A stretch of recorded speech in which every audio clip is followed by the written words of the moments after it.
Okay, let's dive into this. Welcome to today's Explainer, where we're going to totally demystify the complex psychology of buying. Look, we all know consumers aren't perfectly rational actors, right? But today, we're taking a real deep dive into the hidden engines of choice that truly drive behavior in today's wild marketplace. Here's our roadmap for today.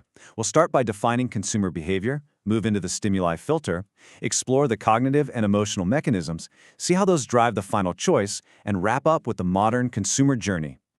Section 1. Defining consumer behavior, beyond the purchase. So, it's time to shatter a really common misconception right off the bat. When most of us hear consumer behavior, we instantly picture a credit card getting swiped at a register. But the reality? It's so much broader than that. The actual purchase is just one single tiny event in a massive, interconnected system. It stretches all the way from the exact moment a need emerges in your head to how you experience a product and eventually how you dispose of it. It's a whole life cycle. Section 2. The stimuli filter, the internal engines. So the crucial point is this: consumers do not respond directly to marketing inputs. We are not perfectly rational calculators who just passively absorb facts and spit out a purchase. Nope. Instead, every single price tag, every ad, it all hits a filter. Basically, we react to all these marketing stimuli through distinct cognitive and emotional mechanisms. And it's those internal processes that actually drive our behaviors. So let's break down each of these two critical engines. Section 3. The cognitive mechanism, processing the noise. Okay, our cognitive filter begins with selective attention. Why? Because our brains have limited processing power. We're exposed to way more stimuli every day than we can possibly handle. Think of the cocktail party effect. You can be in a super loud room, completely ignoring dozens of conversations, but the exact second someone across the room says your name, boom, you hear it. Our attention is guided by our active goals and personal relevance. We just filter out the marketing noise until something speaks directly to us. Once something finally gets our attention, how do we actually think about it? Well, Daniel Kahneman's famous dual process theory shows we've got two modes of thinking. System 1 is fast, automatic, intuitive. System 2 is slow, deliberative, and takes real effort. As consumers, we're constantly balancing accuracy against the time and effort it takes to think. If we're buying a house, yeah, we're definitely using System 2. But for a candy bar in the checkout aisle, we rely heavily on System 1. We just use quick shortcuts and familiarity. And this brilliantly illustrates how persuasion actually works through something called the elaboration likelihood model. Depending on our motivation and our ability to think in that specific moment, we take one of two routes. If we care a lot, like high involvement, we take the central route. We scrutinize the actual facts and arguments. But if we're distracted or honestly just don't care that much, we take the peripheral route. That's when we get swayed by superficial cues, like a celebrity endorsement or a catchy song. But our cognitive mechanism has a pretty major glitch. Our perception is a construction. It is not a neutral recording of reality. Because of selective distortion and confirmation bias, we actively seek out and remember information that proves what we already believe.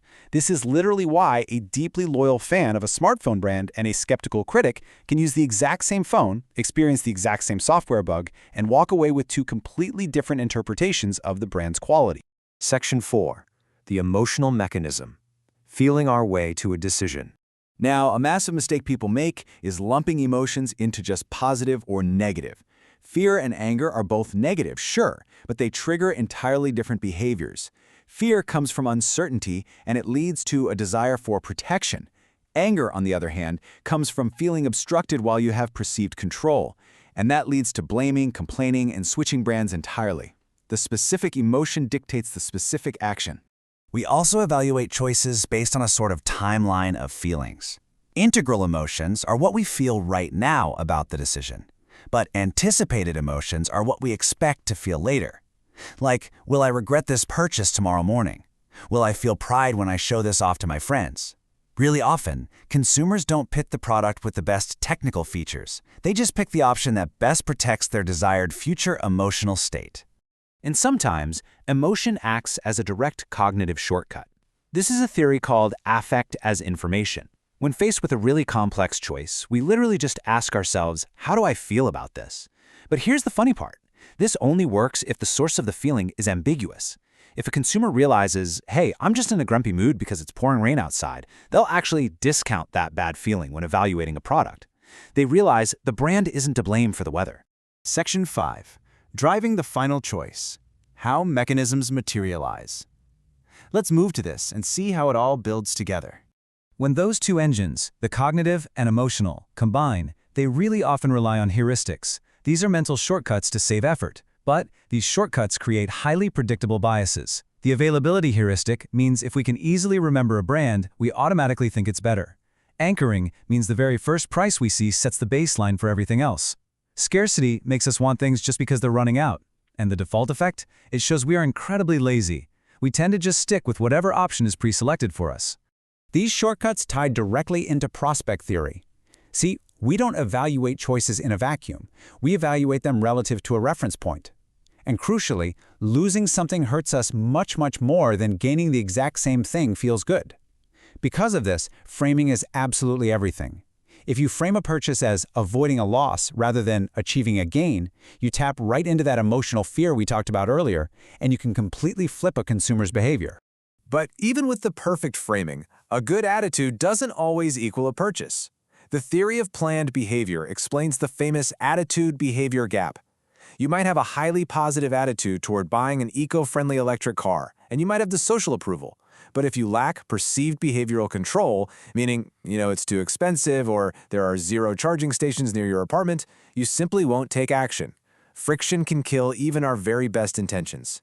Section 6. The modern consumer journey, a nonlinear path. We traditionally view the buyer's journey in these 6 neat stages, from the initial trigger recognizing a need, through exploration, evaluation, action, experience, and finally relating back to the brand. But here is what you absolutely must take away from this.